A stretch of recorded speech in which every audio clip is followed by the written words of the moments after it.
அண்ணாமலை ஒரு ஆகப்பெரும் டுபாக்குன்றது உலகத்துக்கே தெரிஞ்சது தான். அண்ணாமலை எப்படின்னா, அண்ணாமலை ஒரு அரசியல் பிழைக்க தெரிந்த கோமாளி. அண்ணாமலை ஒரு கோமாளி தான், அரசியல் கோமாளி. ஆனால் அரசியல் கோமாளியாக இருந்து 1000 கோடி 2000 கோடி சம்பாதிச்சாப்புல அப்படின்றது ஒரு பக்கம்.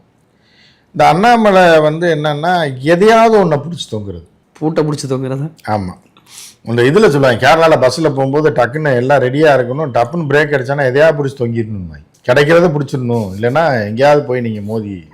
நான் அந்த மாதிரி தான் பஸ்ஸு ஓட்டுவாங்க, வளைச்சி கேரளா போனவங்களுக்கு தெரியும், ரெகுலராக போகிறவங்க. அந்த மாதிரி எதையாவது பிடிச்சி தொங்குற ஆள் தான் அண்ணாமலை.